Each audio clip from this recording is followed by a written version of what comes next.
Welcome students. इसमें आगे का जो टॉपिक है आपका समान पूर्व प्रायिकता या सांख्यिकी भार। सांख्यिकी भार वर्ड ये हमने पहले भी पढ़ लिया था जब हम पढ़ रहे थे क्लासिकल फिजिक्स को या क्लासिकल स्टैटिस्टिक्स को पढ़ रहे थे, क्लासिकल सांख्यिकी को पढ़ रहे थे। वहां पर सांख्यिकी भार से मतलब क्या था कल भी बताया था।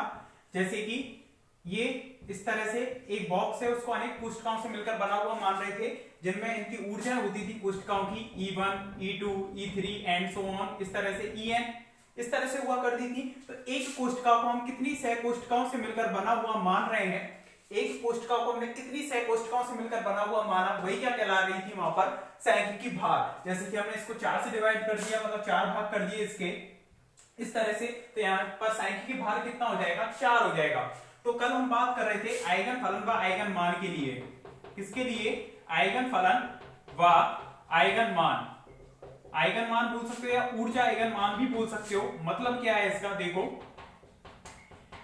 ऊर्जा आइगन मान यानी कि कोई भी ए कैप एक ऑपरेटर है, इस पर हमने एक तरंग फलन साई को लगाया और साई को लगाने पर ए साई इस तरह से आ गया। तो ए तो क्या आ रहा था, ऊर्जा आइगन मान, और साई क्या कहलाएगा, आइगन फलन। इस तरह से यदि हम यहाँ पर ए कैप की जगह पर ऊर्जा फलन ले लें ई कैप, या नॉर्मली हम किसके रिप्रेजेंट कर रहे थे इसको एच कैप से, हैमिल्टोनियन ऑपरेटर से।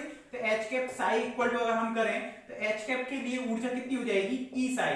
मतलब वही फंक्शन दोबारा आ जाए किसके साथ, ई गुणज के साथ, जहां ई तो क्या कहलाएगा, ऊर्जा आइगन मान, ई तो क्या कहलाएगा, ऊर्जा आइगन मान, एवं साई क्या लाएगा यहाँ पर, क्या आइगन फलन या तरंग फलन। क्या बोलेंगे इसको, आइगन फलन या फिर तरंग फलन। इस तरह से हम इसको परिभाषित करेंगे। तो यहाँ पर दो वर्ड आ रहे थे, अनपभ्रष्ट और अपभ्रष्ट। मतलब क्या था कि यदि हमने इसको इस पर अप्लाई किया और अप्लाई करने के बाद एक ऊर्जा के संगत यदि हमें एक ही तरंग मिल रहा है, यानी ई के संगत केवल हमें एक ही तरंग फलन मिले साई, तो इसको तो बोलेंगे हम अनपभ्रष्ट।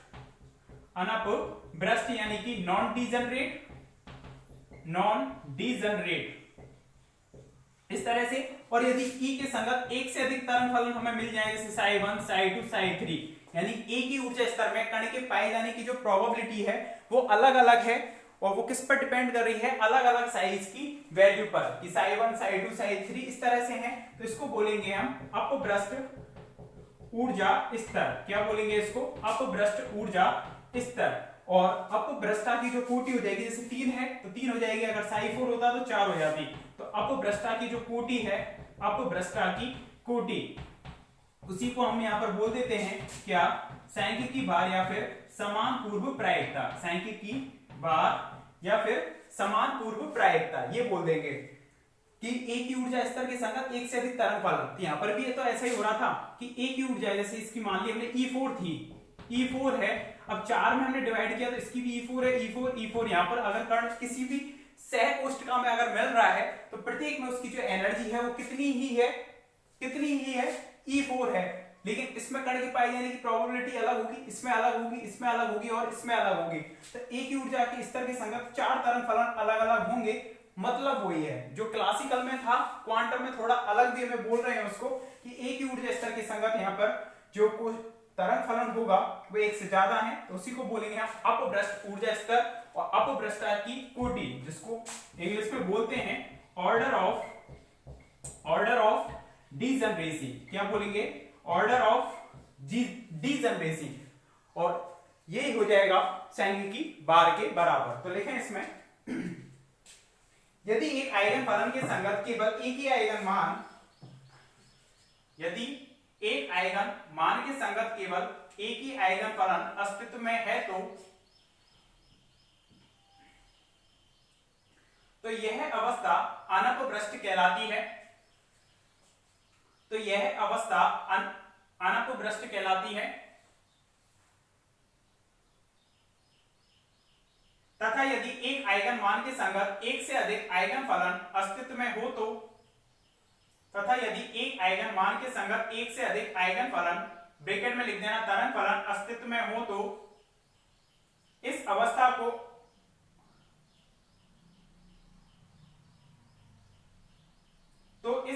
को अपभ्रष्ट कहते हैं।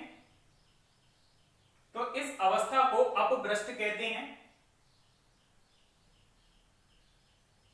तथा एक आइगन मान के संगत आइगन फलनों की संख्या अपभ्रष्टा की कोटि कहलाती है।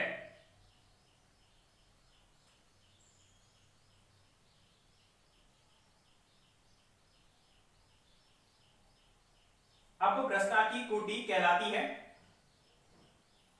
अपभ्रष्टा की कोटि को ही उस ऊर्जा स्तर का सांख्यिकी भार कहते हैं जिसे GI के द्वारा व्यक्त किया जाता है। किससे रिप्रेजेंट कर रहे थे वहां पर? GI से। तो GI के द्वारा कोई भी IV पोस्ट का या IV ऊर्जा स्तर है उसके लिए किससे रिप्रेजेंट करेंगे उसको? EI से। लिख दो, GI से प्रदर्शित किया जाता है। और इसके बाद इसको लिख देना, इस चीज को लिख दो, E है यदि उसके संगत A की तरंग फलन है, A से रिप्रेजेंट किया हुआ है। अगर जिन्होंने नोट्स पहले लिख लिए थे उसमें A से रिप्रेजेंट किया हुआ है तो उसको E से कर लेना, कोई दिक्कत नहीं है। अनपभ्रष्ट और एक से अधिक ज्यादा है, एक से अधिक है तो अपभ्रष्ट कहलाएगा ये।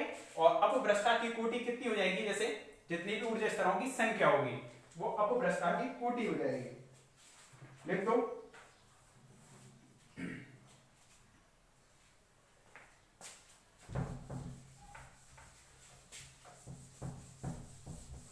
इसके बाद नेक्स्ट हेडिंग डाल दो क्वांटम सांख्यिकी। क्वांटम सांख्यिकी। देखो, क्लासिकल फिजिक्स के अंतर्गत हम मैक्सवेल बोल्ट्जमैन सांख्यिकी का यूज कर रहे थे, या क्लासिकल फिजिक्स को हम बोल रहे थे मैक्सवेल एमपी सांख्यिकी। शॉर्ट में बोले तो क्या बोल रहे थे उसको? MB statics, MBS, Maxwell Boltzmann statistics. ठीक है, इस तरह से बोल रहे थे। तो वहां पर हम बोल क्या रहे थे कि जो भी पार्टिकल रह रहे थे हम कणों के लिए या गैस के लिए, वो सारे के सारे जो कण हैं वो सर्वसम थे एवं विभेदी थे। उनमें विभेद कर सकते थे कि कौन सा पहला पार्टिकल है, कौन सा दूसरा पार्टिकल है। मतलब अगर हमने दो कण लिए तो हम उनको रिप्रेजेंट करेंगे किससे? ए बी से। तो एक तो स्थिति हो जाएगी ए बी और दूसरी स्थिति जैसे हो जाएगी बी ए। तो इस तरह से अगर स्थिति चेंज हो रही तो हम स्थिति का परिवर्तन का क्या कर सकते हैं? वहां पर अध्ययन कर सकते हैं। तो यहाँ पर जो कण होंगे मैक्सवेल बोल्ट्जमैन सांख्यिकी में वो सर्वसम है, समान है और लेकिन कैसे हैं? वो डिस्टिंग्विशेबल है, यानी विभेद कर सकते हैं, अंतर कर सकते हैं। क्वांटम सांख्यिकी में क्या होता है कि यहाँ पर जो कण हैं वो सभी समान तो होंगे लेकिन अविभेदी होंगे, सर्वसम एवं अविभेदी होंगे। मतलब जैसे हम माने कि सभी फोटॉन्स हो सकते हैं तो सभी फोटॉन एक जैसे होंगे, यानी सभी समान होंगे और उनमें अंतर नहीं कर सकते हम। फोटॉन्स, इलेक्ट्रॉन्स, प्रोटॉन्स, न्यूट्रॉन्स, मेसॉन्स, फोनॉन्स, ये सारे जो पार्टिकल हैं सारे के सारे वो कौन से हैं? क्वांटम पार्टिकल हैं, क्वांटम सांख्यिकी के अंतर्गत आते हैं। लेकिन इन कणों को हम प्रचक्रण के आधार पर, किसके आधार पर? स्पिन, प्रचक्रण जो है उसके आधार पर हम इनको दो भागों में डिवाइड करेंगे, दो सांख्यिकी में भाग देंगे। एक तो है बोस-आइंस्टीन सांख्यिकी और सेकंड है इसमें फर्मी-डिराक सांख्यिकी। ठीक है, बोस-आइंस्टीन सांख्यिकी,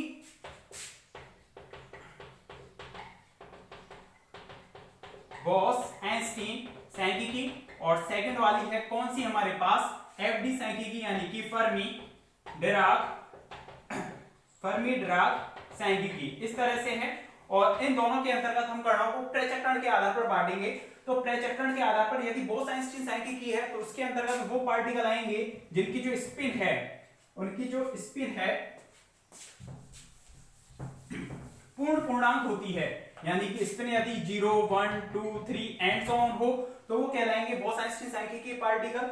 और इसमें जो एग्जांपल हो सकते हैं वो हो सकते हैं फोटॉन, फोनॉन, ये होते हैं कौन से पार्टिकल?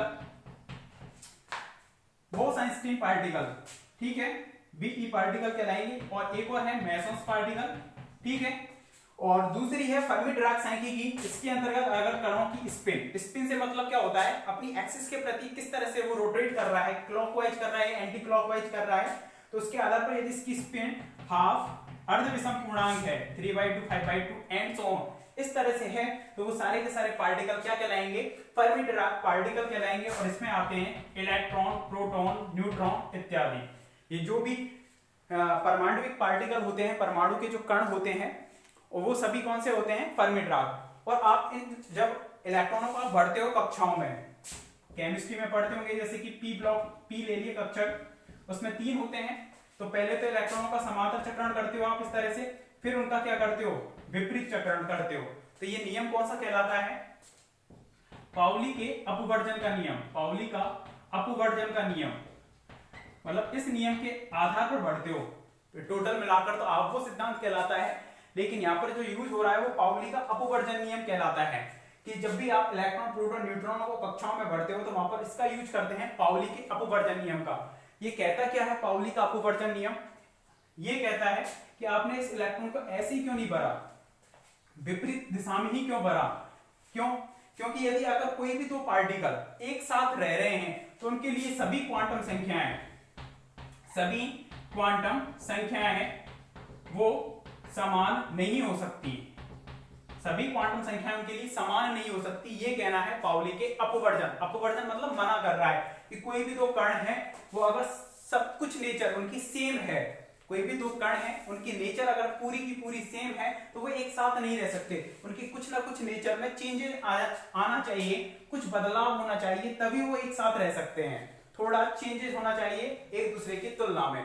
जैसे कि इसके साथ अगर ये इलेक्ट्रॉन रह रहा है तो ये विपरीत चक्रण में ही रहेगा, वो ऐसे नहीं रह सकता कभी भी।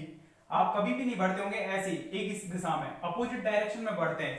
तो ये है पाउली के अपवर्जन नियम। तो इससे हुआ क्या कि सभी क्वांटम संख्याओं से मतलब क्या है, जैसे हमने 2p कक्षक ले लिया तो n का मान कितना हो गया कक्षा का, 2l। कक्षीय क्वांटम संख्या कितनी हो जाएगी, p के लिए spdf इस तरह से परिभाषित करते हो, s के लिए 0, p के लिए 1, इसके लिए 2 और इसके लिए 3, l का मान। ठीक है, तो p कक्षक के लिए l का मान कितना हो जाएगा, 1 हो जाएगा। आगे देखो इसमें ml और तीसरी होती है ml, ml की वैल्यू -1 2 -1 0 +1 -l से +l तक होती है ml की वैल्यू, चुंबकीय क्वांटम नंबर। और इसके बाद जो स्पिन है, इसकी स्पिन यदि हाफ है तो इसकी कितनी हो जाएगी, -12। तो स्पिन हाफ की संगत जो ms की जो वैल्यू आती थी -12 एवं +12, इस तरह से स्पिन आएगी। ये कौन सी क्वांटम संख्या है, प्रचक्रण चुंबकीय क्वांटम नंबर। और ml है वो कक्षीय चुंबकीय क्वांटम नंबर है। तो इस आधार पर वो क्या हो रहा है, चेंज हो रहा है। तो इसके लिए सब कुछ सेम था, यहां तक के लिए अगर इन दोनों इलेक्ट्रॉन के लिए बात करें तो 2 है, 1 है, -1 होगा कोई, ये इस तरह से होता है +1 इस पर 0 -1 इस तरह से होता है। तो +1 सब कुछ सेम है, s भी सेम है, लेकिन ms का मान -12 +12 चेंज है। तो सभी क्वांटम संख्याओं का मान समान नहीं होगा। तो ये कहना था किसका, पाउली का। और पाउली के अपवर्जन नियम का पालन कौन करेगा, फर्मी ड्राग करेगी, बोस आइंस्टीन नहीं करेगी। तो लिखें इसमें आगे क्वांटम सांख्यिकी आपने हेडिंग डाल दी, इसमें लिखना क्वांटम सांख्यिकी में कण सर्वसम एवं अविभेदी होते हैं। क्वांटम सांख्यिकी में कण सर्वसम एवं अविभेदी होते हैं, अर्थात इन कणों की स्थिति परस्पर परिवर्तित कर दी जाए तो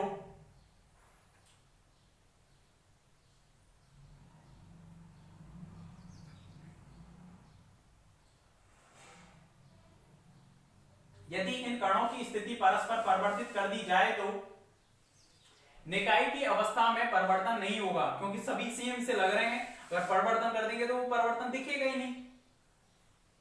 निकाय की अवस्था में कोई परिवर्तन नहीं होता है। कणों के चक्रण के आधार पर क्वांटम सांख्यिकी 2 प्रकार की होती है।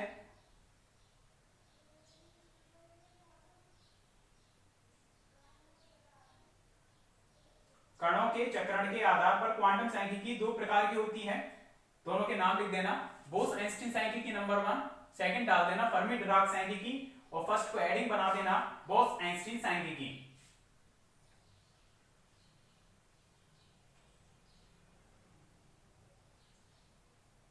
और लिखना वे कण जिनकी चक्रण क्वांटम संख्या, प्रचक्रण क्वांटम संख्या, चक्रण क्वांटम संख्या एक ही बात है। वे कण जिनकी प्रचक्रण क्वांटम संख्या पूर्ण पूर्णांक अर्थात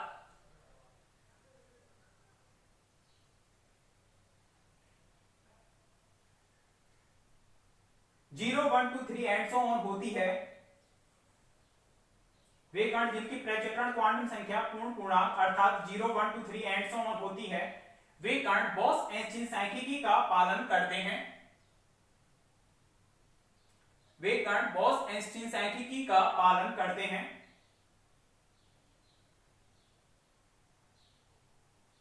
बॉस-आइंस्टीन सांख्यिकी का पालन करने वाले कण बोसॉन कहलाते हैं।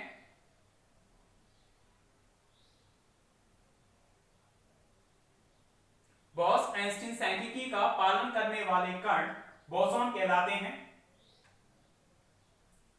नेक्स्ट लाइन से लिखना, बोसॉन कण पाउली के अपवर्जन नियम का पालन नहीं करते हैं। बोसॉन कण पाउली के अपवर्जन नियम का पालन नहीं करते हैं। एग्जाम्पल लिख देना इसमें, फोटोन, फोनॉन, मेसॉन्स इत्यादि।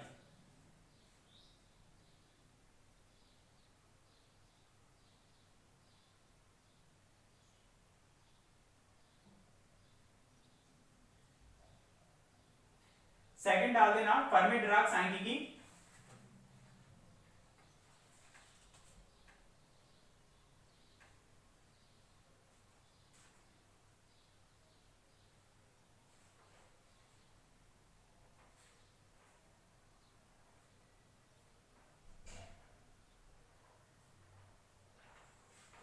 देखना, वे कण जिनकी चक्रण क्वांटम संख्या अर्ध विषम पूर्णांक अर्थात 1/2 3/2 5/2 एंड सो ऑन होती है, वे कण जिनकी चक्रण क्वांटम संख्या अर्ध विषम पूर्णांक अर्थात 1/2 3/2 5/2 एंड सो ऑन होती है,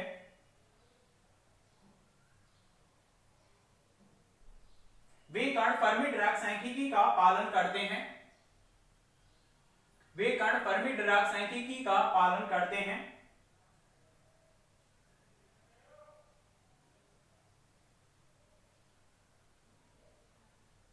तथा इन कणों को फर्मियॉन कहा जाता है।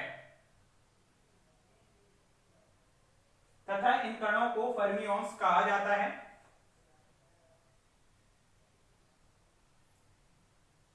ये पाउली के अपवर्जन नियम का पालन करते हैं। ये पाउली के अपवर्जन नियम का पालन करते हैं। ठीक है, इसमें एक चीज और है, जैसे कि ये दोनों अपोजिट डायरेक्शन में होते हैं तो इसके लिए जो तरंग फलन होगा हमेशा अपोजिट होगा एक दूसरे का, इसलिए इसके लिए जो तरंग फलन होता है वो प्रतिसंबित होगा। जबकि जो बॉस-आइंस्टीन सांख्यिकी है इसके लिए अगर हम तरंग फलन साई को परिभाषित करेंगे तो वो तरंग फलन कैसा होगा, यहाँ पर सममित होगा, सिमेट्रिक होगा। तो इसके बारे में भी लिख दो, इसमें लिख दो आगे, फर्मी डिराक सांख्यिकी के लिए तरंग फलन प्रतिसंबित होता है। फर्मी डिराक सांख्यिकी के लिए तरंग फलन प्रतिसंबित होता है, जबकि बॉस-आइंस्टीन सांख्यिकी के लिए तरंग फलन सममित होता है। तरंग फलन सममित होता है। ठीक है, इसके बाद नेक्स्ट क्वेश्चन डालकर छोड़ देना, उसको नेक्स्ट लेक्चर में करेंगे उसको। लिख दो क्वेश्चन, उदाहरण लेते हुए अरे इसमें एग्जांपल और लिख लेना, ये इलेक्ट्रॉन प्रोटॉन न्यूट्रॉन वगैरह ये है ना। उसके बाद एग्जांपल लिखना है, क्वेश्चन लिखना है, उदाहरण लेते हुए मैक्सवेल बोल्ट्जमैन सांख्यिकी, शॉर्ट में लिख देना MBS, मैक्सवेल बोल्ट्जमैन सांख्यिकी, फर्मी डिराक सांख्यिकी एवं BES बॉस-आइंस्टीन सांख्यिकी में अंतर स्पष्ट कीजिए। तीनों MBS, BES और FDS में क्या करना है, हमें अंतर स्पष्ट करना है। ये करेंगे हम नेक्स्ट लेक्चर में। Okay, thank you.